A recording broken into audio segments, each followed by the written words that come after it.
Chairperson of the Institute of Election Management Services and former Deputy Chair of the IEC, Tselane, says that the election must be held on the 31st of July.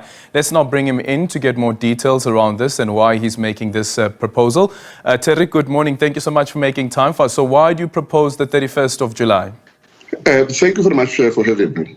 I'm glad that we have actually put it as a proposal from my side, and not necessarily that the elections will be taking place on the 31st of July. But in terms of the Constitution, the President, in terms of Section 49 of the Constitution, is the only one who can set the date of an election, and that date must be within 90 days after the date of the last elections.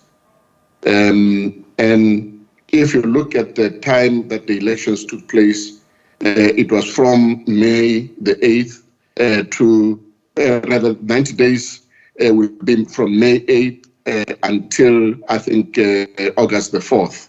And then on the basis of that, one has got to try to look at some of the factors that have got to be taken into consideration when a date of election is set. One is whether this will interfere with any public holidays, and also to check as to whether it will clash with religious holidays, whether they be Muslim, Jewish, or Christian holidays. But also have taken consideration whether it will be the period within which the students will be writing examinations, because we try to get as many people as possible to participate in the elections. And traditionally, what has been happening is that the elections take place on a Wednesday. Now, that Wednesday would be the last possible Wednesday within which the elections can take place. And I think it would allow the political parties and the IEC to prepare for a smooth election. So those are basically my main reason why I would suggest that we have the elections around the 31st of July. Yeah. With the 31st of July, of course, taking into consideration the weather patterns, the 31st of July is normally during winter, so that will be a cold season. Does that have an impact on the voter turnout at all? A lot of the time, what I've noticed, even globally, is that the decision would be to have the elections rather on a cold day instead of having the elections on a day where there's a possibility of rain, because then the turnout tends to be low. Well, firstly, we are considering the period with it from May 8th to the 4th of August. Obviously, it is that is fairly cold in South Africa. And I think 31st of July, in any case, it's almost around August, which I think is a lot better than having the elections in the middle of winter. And I suppose that, if the elections were held much more earlier, it would obviously help. However, it does not deal with the problem that I've already mentioned, which is the fact that you've got a new legislation that has been implemented, and this new legislation, which requires the participation of independents, is hardly understood by the electorate. So if you allow the Electoral Commission to refine its system, it means you that and also try to make sure that voter education is carried out by both the IEC, the political parties, and civil society organization. It would provide sufficient time, to be able to educate the electorate about the electoral processes. Yeah. What do you think the major hurdle is for the IEC as well as the government in preparation for these elections? I have indicated previously that the biggest problem is that I don't think the majority of people understand how the system is going to be operating.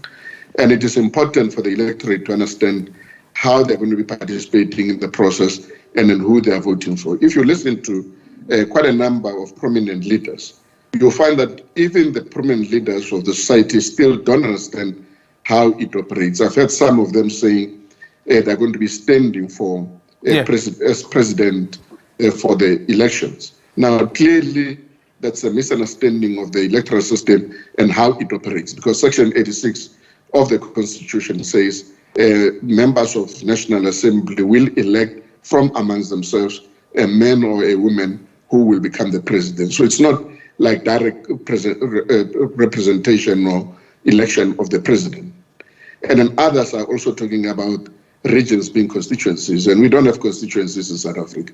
So there is a lot of work that still has to go on in order to be able to clarify quite a number of issues with the inclusion of the independents. Yeah. But I think the IEC also from its side still has to refine its system properly.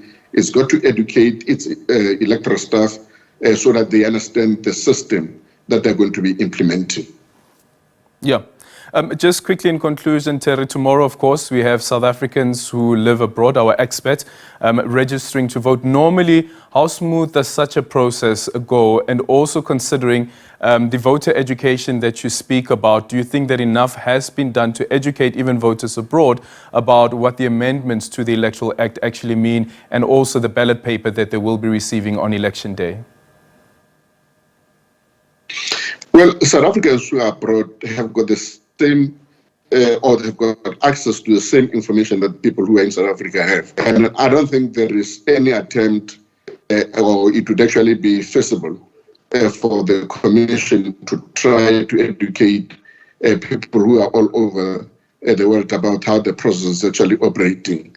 They've got to obviously have access to information that is there, that the IEC has made available, and then try to use that particular information for the purpose of participation. But I think the fact that most of them have already started registering online shows that there is at least a basic understanding of how the process works. And I don't think there will be many difficulties going forward, because they have been taking advantage of that platform of online registration. And therefore, those who do not have access to online registration will go to the embassies and to consulates of South Africa to make sure that they are able to register and on the day of the elections vote in those embassies.